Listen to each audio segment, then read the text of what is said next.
টাকাটা উঠিয়েছি সেটা যেন যথাযথভাবে একেবারে সঠিক মানুষের হাতে পৌঁছায়, সেজন্য আমরা টাকাটা দিচ্ছি। বৈষম্যবিরোধী ছাত্র আন্দোলন যে টাকা কালেকশন করতেছে সেই কারণে আমরা দিচ্ছি যাতে প্রপার ডিস্ট্রিবিউশন হয়, সেই সাথে আমাদের টাকা কালেকশন চলতেছে। তো আমরা আরও যে টাকাগুলো আছে এগুলো আমরা আসুন্না ফাউন্ডেশন দেবো আর কি।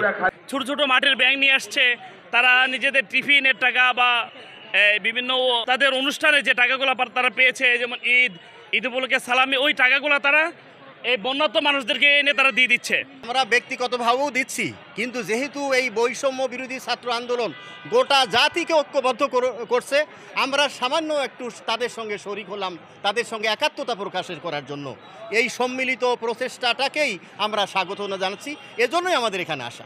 তো এখন মনে করেন এই যে একটা বিষয়, ছোট ছোট বাচ্চাদের, কোমলমতি বাচ্চাদের, তারা তো নিজেদের মনের খুব যে একটা উচ্ছ্বাস, যে একটা আনন্দ নিয়ে তারা আসছে, তো তাদেরকে যাতে তাদের যে উৎসাহটা যে আছে তা যেন আরও বৃদ্ধি পায়, তা যেন দমে না যায়, ওই জন্য আমার পক্ষ থেকে মাত্র সাধারণ একটা ভাই, মাত্র 10 টাকা একটা নোট, নতুন একটা নোট দিচ্ছি। কারণ দেখেন আমাদের ছোটো ছোটো বাচ্চারা যারা আসছে, হ্যাঁ, তো তারাই তো আমাদের বাংলাদেশ, তাদের নিয়ে আমাদের স্বপ্ন সম্ভাবনা।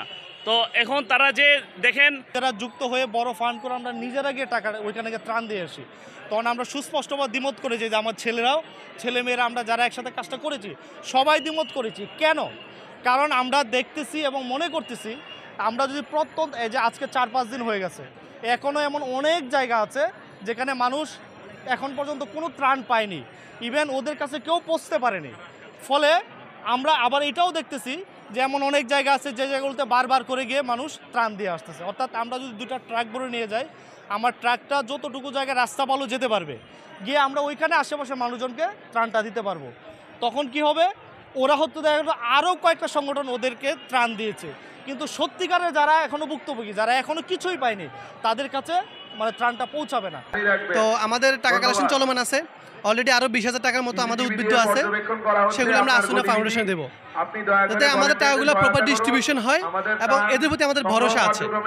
আসুন্না ফাউন্ডেশন এবং ছাত্রদের ভরসা আছে, এই লক্ষ্যে আমরা এই টাকাগুলো দেওয়া। যে আমরা তো যাই ছবি তুলতে পারতাম বা দিতে পারতাম, ঠিক আছে, কিন্তু আমরা যদি যাই দেখা গেছে যে আসলে ভিতরে যদি কোনো ধরনের মানুষ, বন্যার্থদের মানুষ যদি আহত থাকে বা তারা যদি টাকা না পায় বা ত্রাণ না পায়, সেটা আমরা বুঝতে পারবো না। কারণ ইউনিয়ন পর্যায়ে, ওয়ার্ড পর্যায়ে সেটা সেনাবাহিনী এবং আমাদের ছাত্রদের ভাইদের কাছে, আসুন্নাদের কাছে সেই লিস্টটা আছে। তো আমরা ভাবতেছি যে আমরা যদি যাই এলোমেলো যাওয়া হবে, বিক্ষিপ্ত যাওয়া হবে, সমানভাবে সবার কাছে ডিস্ট্রিবিউশন হবে না। এই লক্ষ্যে আর কি আমাদের এখানে দেওয়া যাতে তারা প্রপার ডিস্ট্রিবিউশনটা করে আর কি, এই লক্ষ্যে আমাদের এখানে আসা এবং সেই ভরসাটার জায়গা থেকেও আমাদের আসা। আচ্ছা, তা আমরা মনে করছি আমরা নিজেরা গিয়ে নৌকা ভাড়া করে, ওখানে নৌকার সংকট আছে, নৌকা যদি প্রচুর থাকতো তাহলে প্রত্যন্ত এলাকায় সেনাবাহিনী পৌঁছতে পারতো, এখন অনেক জায়গা আছে যেখানে কেউ পৌঁছতে পারে নাই। তাই আমরা মনে করি আমরা ওই কাজটা পারবো না। যারা অত্যন্ত বিশ্বস্ততার সাথে এই কাজটা করতে পারতেছে তাদের মধ্যে হলো এই বৈষম্যবিরোধী ছাত্র আন্দোলনের গণত্রাণ এবং আহমদুল্লাহ হুজুরের আসুন্না ফাউন্ডেশন। তা আমরা মনে করছি ওদের যদি আমরা টাকাটা দিয়ে দেই, ওরা ত্রাণ কিনে, ওরা ওদের প্রশিক্ষিত টিমের মাধ্যমে, সেনাবাহিনীর মাধ্যমে, অন্যান্য বাহিনীর মাধ্যমে তারা প্রকৃতপক্ষে যাদের ত্রাণ পাওয়ার যোগ্য, যাদের দরকার, তাদের হাতে তারা পৌঁছে দিতে পারবে।